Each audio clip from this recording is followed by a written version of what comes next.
Now, I told you the whole condition. Delta r vector is the displacement vector. Okay. Now, from the formula of the trigonometry theta is equal to L by r ये formula होता है, उससे मैं क्या लिख सकता हूँ? Delta theta, I can write delta theta equal to arc PQ by smaller. एक चीज मैं तुम्हें पहले बता दूं, here r1 vector mod is equal to r2 vector mod is equal to r. What I mean to say, dear student, when the particle or the body is at the point P, its radius vector is r1 vector, at Q radius vector is r2 vector, okay, vectorially, but their magnitude is the same, that is the radius of the circle, so magnitude is the same. That's why I have written delta theta. Now compare, delta theta is equal to arc PQ divided by r. Theta is equal to L by r. Or for small value of delta t and hence delta r. मेरी बात समझे? मैं कहता हूं delta T तो बहुत small time interval होगा, small time interval में ये बॉडी भी बहुत कभी डिस्टेंस तय करेगा, उस केस में ये आर्क जो है और जो कॉर्ड है वो इक्वल होगा. कहने का मतलब है आर्क ऐसे लिखते हैं, arc P Q is nearly equal to chord P Q. I hope that you can understand. जितना ज़्यादा ये आर्क का लेंथ बड़ा होगा उतना ही आर्क और कॉर्ड के बीच का डिफरेंस भी ज़्यादा होगा. अगर आर्क का लेंथ कम हो तो आर्क और कॉर्ड करीब करीब इक्वल लेंथ का होगा. तो मैं इसको ऐसे लिख सकता हूँ, delta theta equal to chord P Q divided by R, क्योंकि दोनों इक्वल. इसलिए मैं यहाँ लिख सकता हूँ here delta theta equal to delta r by r. Okay, now dividing both sides by delta t and taking limit. मैं दोनों साइड्स को डेल्टा टी से डिवाइड करूंगा और दोनों में लिमिट ले लूंगा. कैसे? Delta theta by delta T, यहां मैं लिखूंगा limit delta T tends to 0 equal to 1 by R, चूंकि कांस्टेंट क्वांटिटी को बाहर ले लिया, limit delta R by delta T tends to 0. देखो लिमिट लेने का तरीका देखो. जब भी लिमिट लिया जाता है something tends to this, delta T tends to 0. जरा मेरी बात को समझो, डेल्टा टी टेंड्स टू 0 मतलब हम करीब पॉइंट पी पर आ रहे हैं. डेल्टा टी टेंड्स टू 0 का मतलब मैंने लिमिट समझाया था. लिमिट में डेल्टा टी टेंड्स टू 0 का मतलब हो गया वो हम करीब पॉइंट पी के पास पहुंच गए. तो वो क्या हो जाएगा? इंस्टेंटेनियस वैल्यू हो जाएगा. हम लोग लिमिट क्यों लेते हैं? एवरेज वैल्यू को इंस्टेंटेनियस वैल्यू में कन्वर्ट करने के लिए लेते हैं. तो वही हमने किया, delta theta by delta T tends to 0. ये क्या बन गया? ओमेगा. ये क्या बन गया? आर. और ये बन गया v बन गया. इसका मतलब ये क्या हो गया? v is equal to omega into R. बड़ा इंपॉर्टेंट इक्वेशन है. हम लोग निकालना चाहते हैं relation between linear velocity and angular velocity. निकल गया. लीनियर वेलोसिटी और एंगुलर वेलोसिटी के बीच का रिलेशन निकल गया. समझ गए? लेकिन यहाँ पर मैं एक बात बता दूँ, इस केस में it is very important to remember also, that is here this is a vectorial. ये तो स्केलर रिप्रेजेंटेशन है, लेकिन ये वेक्टोरियल भी बन सकता है. v vector is equal to omega vector cross R vector. चूंकि हम लोग वेक्टर्स पढ़ चुके हैं, क्रॉस प्रोडक्ट डॉट प्रोडक्ट सब कुछ हम लोग पढ़ चुके हैं, इसलिए क्या बोल रहा है? Linear velocity is the cross product of the omega vector and R vector. कैसे दिखाएंगे, कैसे दिखाएंगे? ये देखो, लुक,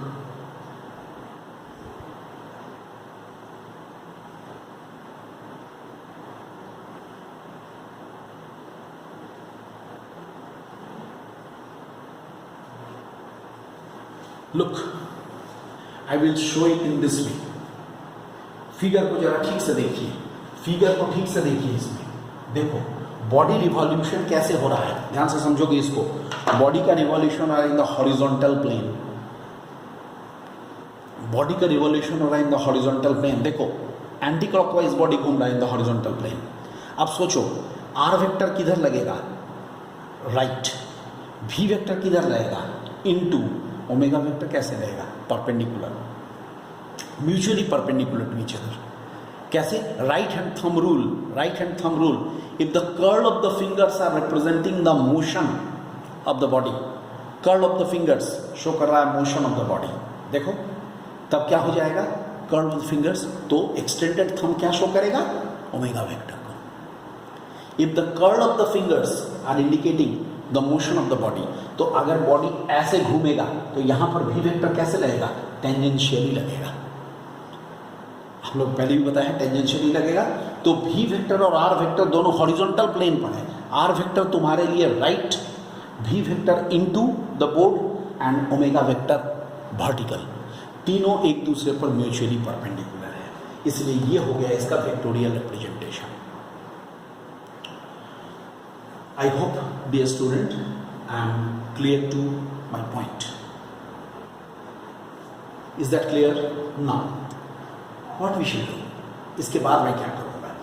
ये तो हो गया ओमेगा वेक्टर का। अब तुमको बार बार मैं बोल रहा हूँ कि भी वेक्टर जो ओवर टेंजेंशियली लगेगा। अब तुम बोलोगे कैसे, टेंजेंशियली कैसे लगेगा, उसको मैं समझाता हूँ। फिगर देखो, देखो भी वेक्टर हमारे वेक्टोरियल कंसेप्ट के अनुसार भी वेक्टर किधर लगना चाहिए, चूंकि भी vector is equal to delta R vector by delta T होता है, इसलिए भी वेक्टर एक्चुअली क्या होता है, हम एक बात यहाँ बता दें तुमको। भी वेक्टर अगर मैं कहूँ तो ये क्या होना चाहिए, delta R vector by delta T. इस रिप्रेजेंटेशन के अनुसार भी वेक्टर का डायरेक्शन डेल्टा आर वेक्टर के डायरेक्शन के तरफ ही होना चाहिए। जिधर डेल्टा आर वेक्टर लगेगा उधर ही ये होना चाहिए। अब सुनो मेरी बात को ध्यान से सुनो। If delta T is tending to zero, follow me, delta T is tending to zero, अगर डेल्टा टी घटेगा, कम होगा, तो पी क्यू का वैल्यू कम होगा, है ना।